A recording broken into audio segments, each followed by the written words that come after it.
we have a final presentation, which is going to be from Paco Flores, who also did the introduction. This is a detailed presentation of Metal TIC, the digital home.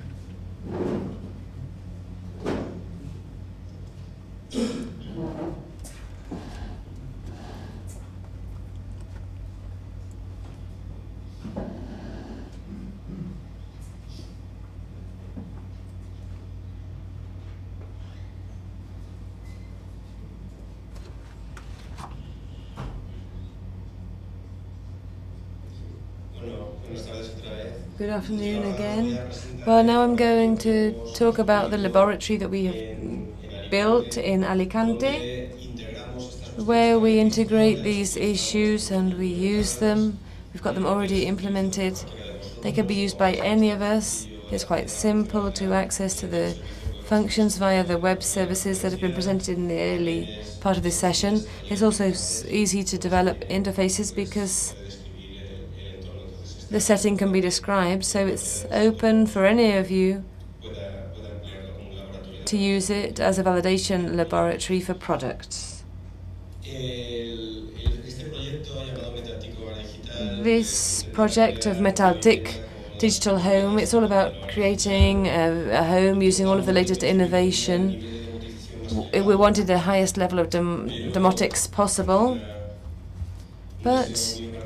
it was my particular desire, as we have seen that digital services can be offered for comfort, renewable energy, etc. I wanted to particularly emphasize accessibility and interaction between people and the setting. Well, it was done using EU and INPIBA funds, and it was done for the Federation of Metal Businesses in the province of Alicante, which includes 3,000 companies in this sector. They're practically all SMEs, and they include or incorporate many of the associations related to homes, for example, electricians, plumbers, air conditioning fitters, etc. They opened a new body, the Center for the Promotion of Employment and Technological Development of the Metal Sector. When we went, it was still being built, but that was when we came up with the idea of the laboratory. Here we can see some pictures of the building. Here, as you can see, it has 7 areas, several hundred square meters, devoted to training, some for soldering or welding, some for mechanics, painting, etc. And one of the areas was to be devoted to innovation. And here we can see the area.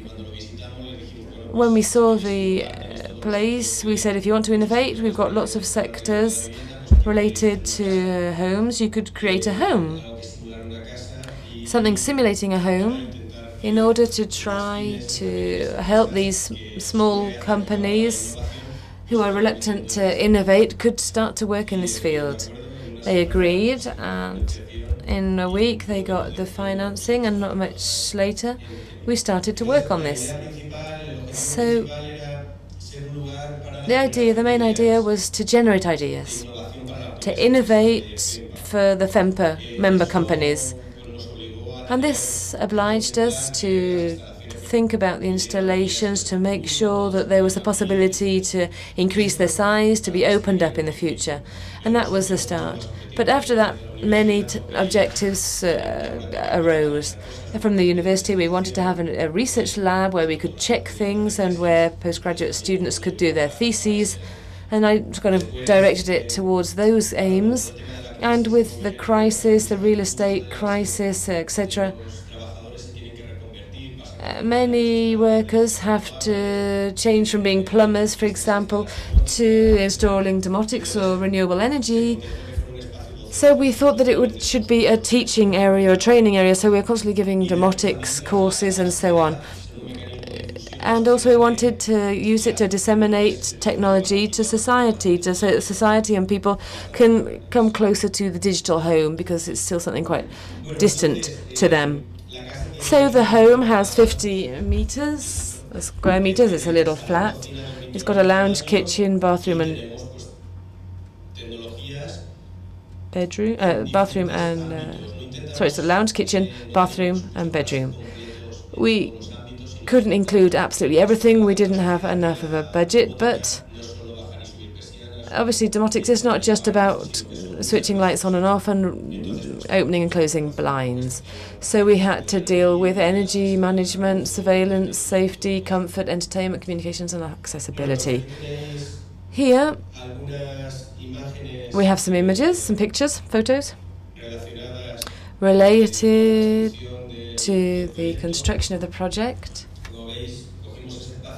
You can see this space of 50 meters, and here we built the structure. You can see wiring, tubes, as it could be enlarged. All of the walls have tubes, not many cables. There aren't many cables, but we know where it all goes. It's plasterboard, so we can always make a hole and add new things and increase the size. All the domotics and so on can be seen from outside, so that we don't have to be inside. You can see it, so that's what's really interesting for our students. And the air conditioning is a heated floor system. It was the first innovation in this area. We worked with a member of FEMPAP. They wanted to practice with this kind of system of radiated heat under the floors. Here we've got a picture of the innovation. In the previous pictures we've seen this glass area. It's got a gap in the middle, and that's where we put the bedroom and the bathroom, and the lounge was outside. But now they've got an office, but it could be a meeting room. We felt that it was a good idea to be able to see it from above, and that's why we included a glass ceiling. And to make it a bit greener, we had grass on the top as well. That's an extra special touch. Here we've got pictures of the home as it is at the moment. Here is the view from the outside. As you can see, the pictures. This is well, not a picture, sorry, it's a control board. We've got the video porter, bathroom, bedroom, kitchen.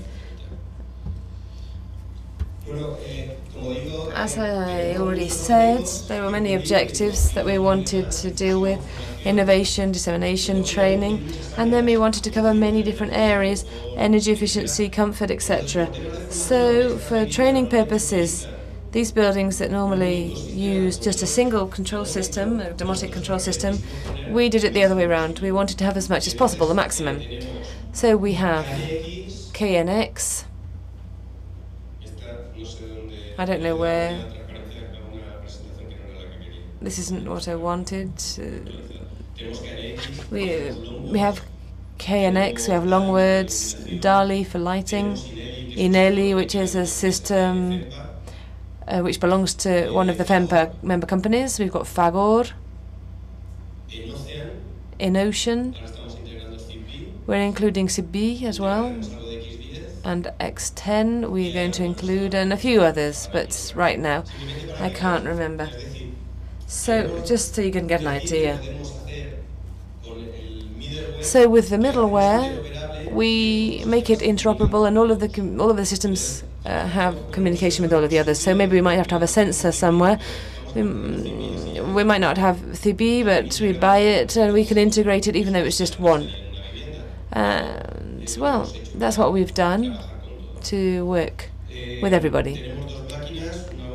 We have two machines. We have a robot that you can see here, and with the Windows Media Center as well.